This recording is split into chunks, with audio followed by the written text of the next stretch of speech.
Today I'm going to be showing you how to make an outfeed table for your table saw. Now here I have a Delta 36-725 table saw.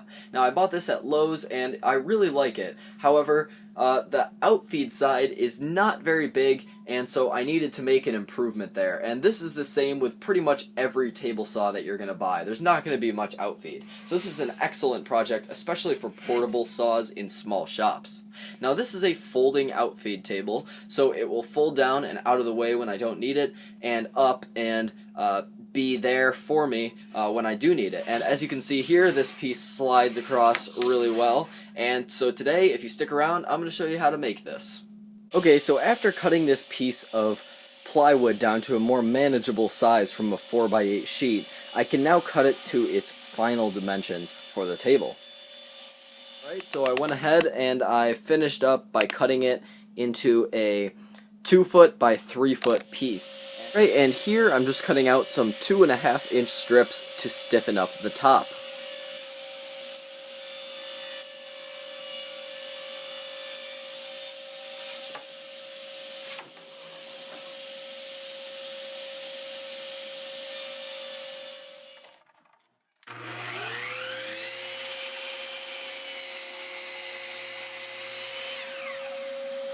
Alright, so I have this flipped upside down and you can see it assembled on the floor. And this is sort of like a torsion box, except for I don't have the bottom. So these are just supports. I would have done 2 on this side and 2 on that side. However, I didn't have enough material and I didn't want to go cut more. So this will work just fine. It'll also cut down on weight a little bit.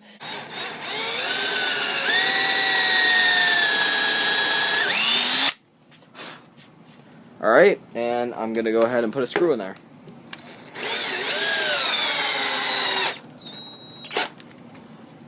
There we go, nice and flush. Alright, and so with that, you can see what we have so far.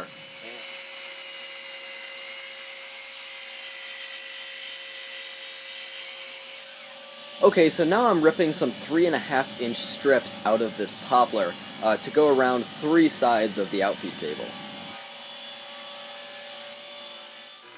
Now I'm cutting miters on the trim pieces to connect. Alright, and after trimming the miter down to fit really well, now what I'm going to do is use this drill bit and drill out these holes that I marked.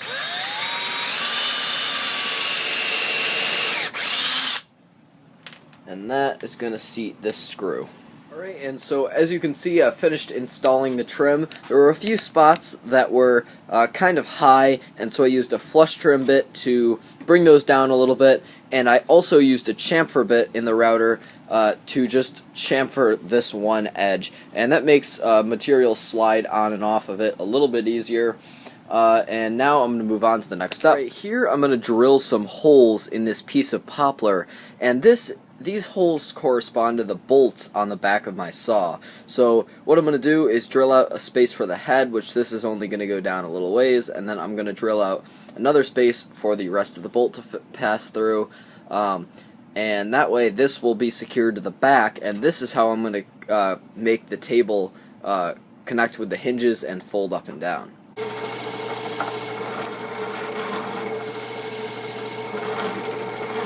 Okay, so I've been working back here, and I got this piece secured really well. It doesn't want to move at all. And again, the fence still slides over here with this piece of 3/4 inch. I was a little concerned with how sturdy this was going to be. Now that I have it on here, it's super tight. I don't have any more concerns. So what I'm going to do is I'm going to now take this off, and I'm going to attach some more pieces to make it come out in like a U shape. So that I can attach the top. So I've been working back here with this piece of poplar, and I took these 2 pieces of plywood here, and I am sandwiching these together, and I'm just putting a screw in here.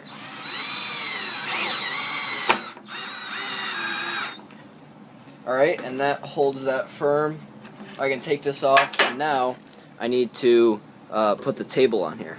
Alright, so here you can see some hinges that I've attached, and these are just some cheap hinges. If these don't end up working, then I'll go out and buy some nice door hinges, but I got these off of an old toy chest. It was a pretty big toy chest, and it seemed to support that. That was made out of oak, and so hopefully this is going to work for this Outfeed table. So I'm going to go ahead and try to put this on.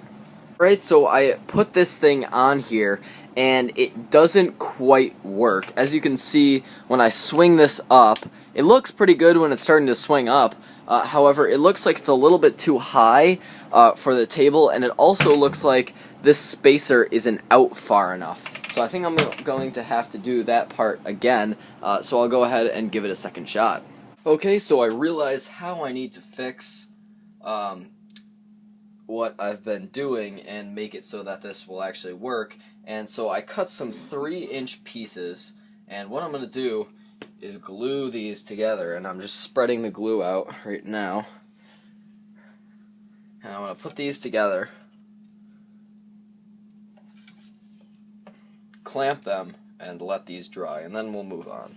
Alright, and so I got some reinforcements on it, and it's pretty stiff now, and this folds up nicely. Now, one thing is I had to put some holes here to get the hinges on, and that was just the easier route. I could have done it without I could have gotten away without putting these holes here, but it would have been a little bit more difficult, so I just decided to put the holes there. It's not that big of a deal. And now, next thing we need to do is make the dovetail system for the leg. Okay, and so I rough cut another piece from that 4x8 sheet, and now what I'm going to do is cut it down to 8 inches. Okay, and now I'm going to cut a 2-foot piece out of this plywood. Here the saw is set up at a 45-degree angle so I can cut the dovetailed pieces. Alright, and I'm just waiting for this to dry, and I'm just doing one side at a time, just so I can make sure that this comes out right. Okay, so I got the sliding dovetail all done, dried overnight, and I trimmed the sides down, and so now I'm going to mount it. So I got the idea for this sliding dovetail by Laney Shaughnessy, and in his video, what he did was make the dovetail as a 45, well, it wasn't exactly, it was an angled leg piece that went from the end of the Outfeed table back to the saw. Now, the reason for that was so that he could continue to move the saw on the portable base with the extension table up. Now, I'm not going to be doing that, so what I'll do is just make this as a fold-down leg that folds down, just down as a normal leg, and this will be in the center. Now, what I've done is marked a point right there and lined this up, and this will be pretty much the length that will get our table level. It's just a little bit less, and I'll talk about that in just a minute. So now I just have to mount one of these locks.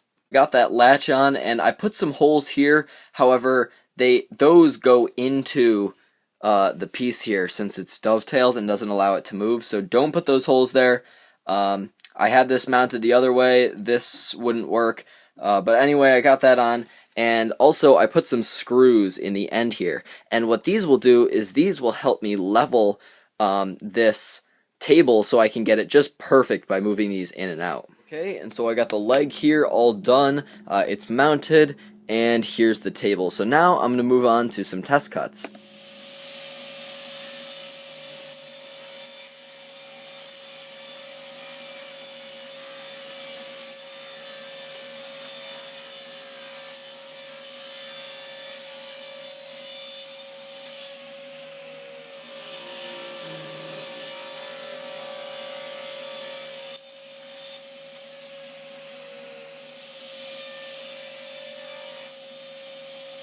Alright, so I got the sliding dovetail assembly all done. I had to cut that a little bit shorter so that it would fit under here when it folds up, and now it works pretty good, so I'm happy there.